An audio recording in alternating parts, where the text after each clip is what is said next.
Tunapeperusha matangazo haya moja kwa moja kutoka hapa katika jiji la Nairobi. Mimi ni mtangazaji wako Paul Kirobi. Hili ni Shina La Upeo na chini ya dakika 30 nitakuwa na kujuza mengi zaidi.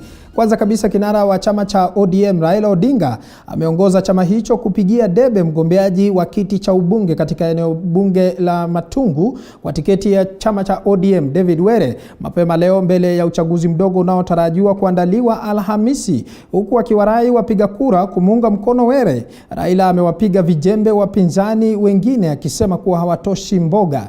Kiti cha ubunge wa Matungu kiliwacha wazi baada ya aliyekuwa mbunge Justus Murunga kufariki mnamo Novemba mwaka jana. Wawaniaji 15 wamemezea mate kiti hicho, ikiwemo mgombea wa ANC Peter Nabulindo na mwenzake wa UDA Alex Lanya.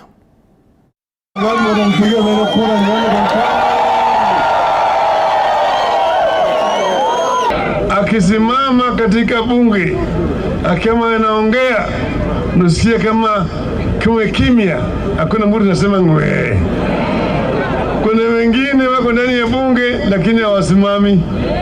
Ukiona kama wamesimama anaenda kwa choo. Mimi nataka tarehe 4 wiki ijayo ijulikane ya kwamba hapa Matungu chama ni nani? Chama ni nani? Chama ni nani? Kwa hivyo ukienda pale kupiga kura, unaangalia pale, angalia tu alama ya chunga. Chunga namna hii, tik. Namna hii, tik. Sawa sawa? Sawa sawa?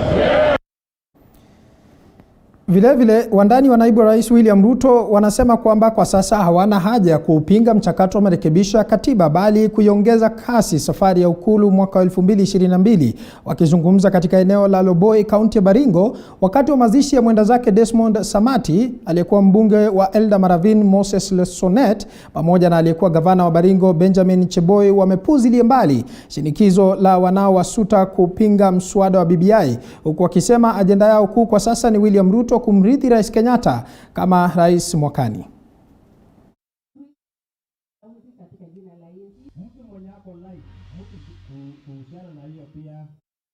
Sisi kule Nairobi tunachipanga mambo ya 2022. We don't want to waste time on this BBI. We are focusing on the election next year, the election of the president next year, because we want to elect William Ruto to be our 5th president of Kenya. It doesn't matter who William Ruto will be competing with. The votes in Baringo are solid. Tunasikia kwamba MCAs wanabraibiwa na 2 million shillings. Sijui ni grant ama ni nini.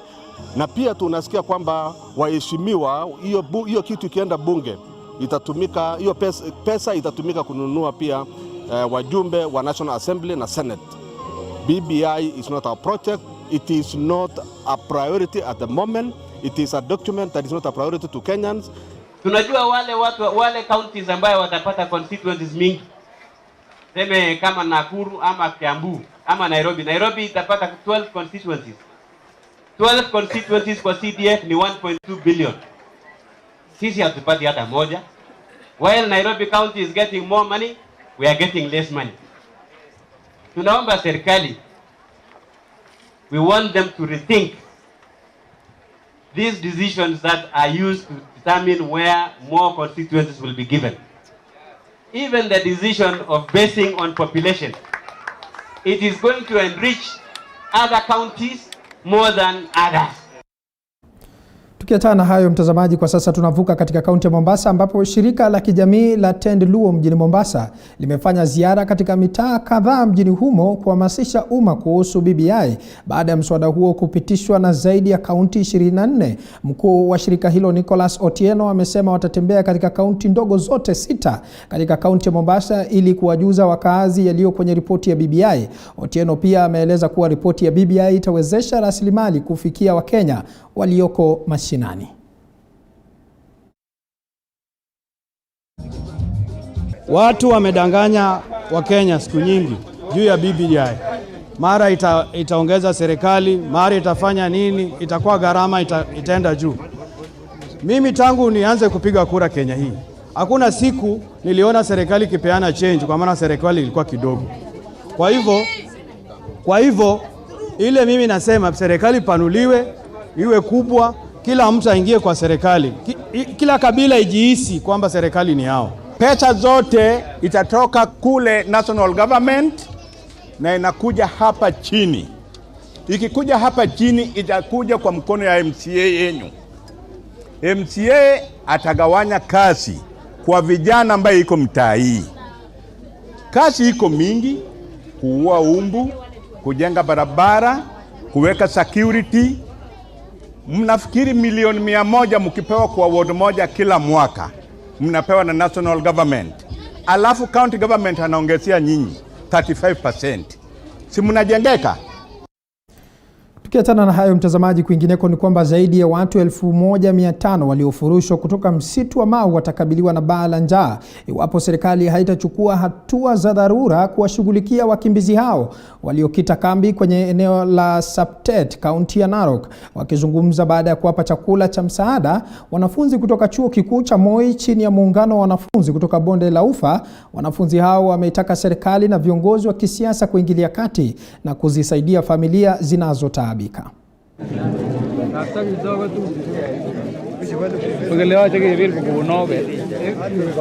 We have heard their story. These people are really suffering, and on behalf of students and the entire large community, we want to appeal to leaders that wasifungie macho swala hii, wahakikisha kwamba wanafanya ile jambo wanayoweza kusaidia jamii ya hapa Saptet. Serikali yetu kuu, you knew the reason why you brought those people out of their shambas, and please look for them a place to stay.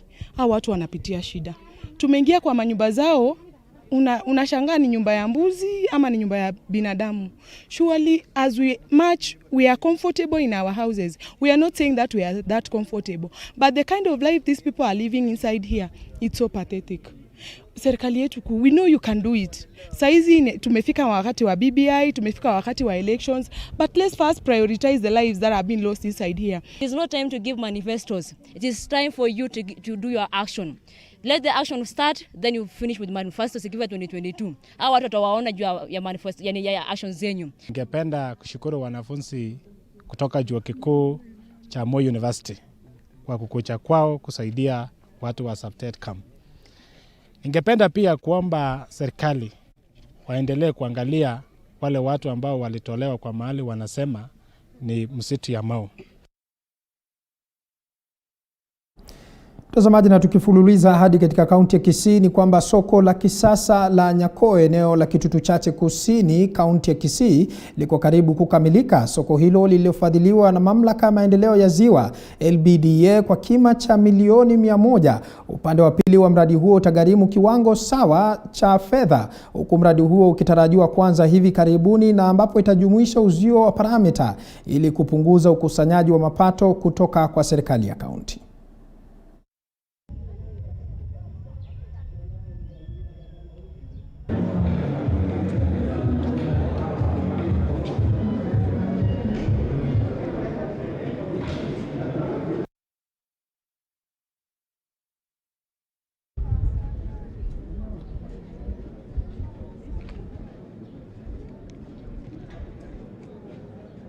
I tell you this, and for a fact, I have not, for the last 8 years, I have not had a single meeting where you come to me and you tell me that we have some resources here under the Lake Basin Development Authority that would want you in your county.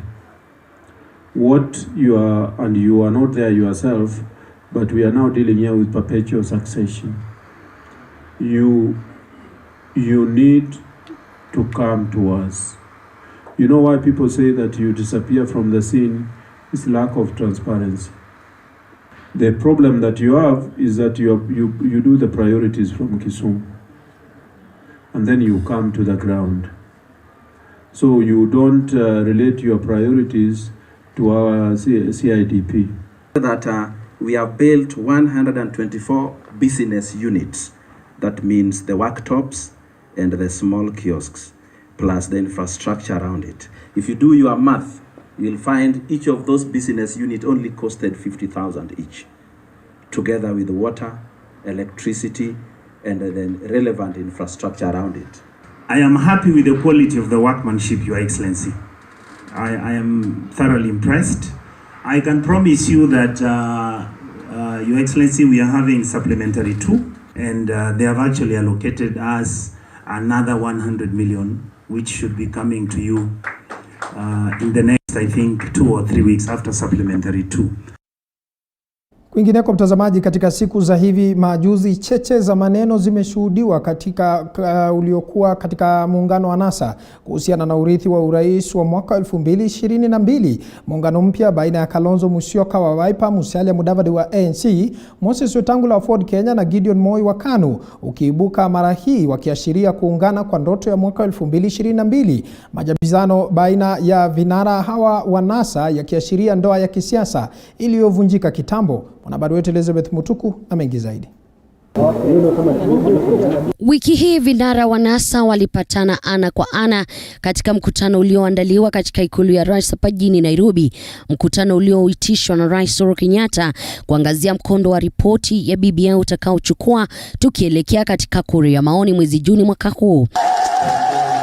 Mkutano huu kijiri wakati kuna shuhudiwa cheche za maneno baina ya vinara hao wenza Musalia Mudavadi, Kalonzo Musyoka na Moses Wetangula wakimtaka Raila Odinga kujiondoa katika kinyang'anyiro cha mwaka 2022 na badala yake kuunga mkono mmoja wao, matamshi ambayo mwenyekiti wa ODM John Mbadi aliyataja kama waoga na wasio na msimamo kisiasa, Mbadi akiwatuhumu vinara wenza wa NASA kwa kukosa kushiriki katika kiapo alichoshiriki Raila baada ya uchaguzi mkuu wa mwaka 2017. I told Raila I cannot participate in an illegal oath. However, nilisema you have to convert to look for Uhuru Kenyatta and hold a conversation, dialogue. Honest. Chapter 6 of the Constitution demands on leadership, demands a high level of integrity on the side of leaders. And if you have agreed on something, I think it's time now to own up and do as per the agreements. What I'm saying is, from where I sit as a member of Wiper, I don't think we are asking for an endorsement from anybody. We are just saying, honor your words. Kiapo cha mwaka 2017 kwa kinara wa ODM Raila Odinga kikiashiria machungu ya mgawanyiko unaoshuhudiwa kwa muungano wa NASA, watatu hawa wakishikilia kuwa hawangeshiriki kiapo hicho kwani kilikuwa kinyume cha sheria. Sasa ukisema tulikuacha the hour of need, when we delivered the votes, that was the hour of need. The hour of need was not to carry out an illegal oath at Uhuru Park. That was never an hour of need. NASA is there on paper, but NASA died a long time ago. That is not a secret. But on paper it is there because nobody signed to dissolve it. But I think really what we are seeing now is issues of dishonesty. I got very concerned when I saw the chair ODM and the Secretary General calling the other colleagues cowards. Didn't they know that they were cowards when they were supporting them for the last 10 years? Kulingana na taarifa ni kwa mkutano wa ikulu baina ya Rais Uhuru Kenyatta, vinara wa NASA miongoni mwa viongozi wengine ulikuwa kupanga misururu ya kampeni za marekebisho ya katiba, Rais akiwataka vinara hawa kupigia debe BBI mashinani, ikizingatiwa kuwa BBI italeta mabadiliko makuu katika nafasi za uongozi tukielekea katika uchaguzi mkuu wa mwaka 2022. These are just current configurations, and there will be more configurations coming. People basically want to test the water, hunt together as a pack. But remember, each of them, there will be no joint candidate as a president. So there will only be one president. So even if we are like 4 or 5 of you, and you are saying we have this one formation we want to hunt, you have to decide who is the candidate. And people are at liberty to do this thing. We have not even started our own configuration. Who knows, I might create my own configuration with a few people. Na nyufa katika muungano wa NASA zikiongezeka kila uchao, kinara wa Wiper Kalonzo Musyoka akaweka wazi kwamba kinara wa ODM Raila Odinga hawezi kuaminika wala kutimiza ahadi zozote, na hivyo hawezi kuaminika na masuala ya uongozi wa taifa. Zaidi Kalonzo akisema endapo Wakenya watamchagua Raila huenda akabadilisha katiba ili kusalia mamlakani. Our thoughts are we have supported him 2 times now. And for your information, people who support Kalonzo have fought man to man for Honorable Raila. If you compare the percentage of people who voted for Raila in Kalonzo's region and who voted for him in his own region, the percentage of those who voted for Raila because of Kalonzo is higher. It is like someone who is cooking in the kitchen food, and then people are already in the dining room trying to share the food that is still being cooked. So I want our national leaders to focus on BBI and support the President and Honorable Raila Odinga to ensure that the BBI is passed in the referendum, and then they can now start forming coalitions and saying how they want to share the national cake. Kalonzo akisema kuwa japo handshake baina ya Rais Uhuru Kenyatta na Raila Odinga ilikuwa na manufaa yake, Raila alijitafutia tu kuwa mamlakani. Msimamo sawia na huo ukitoka kwake msemaji wa kinara wa ANC Kibisu Kabatesi, wakimtaja Raila kama mlaghai wa siasa.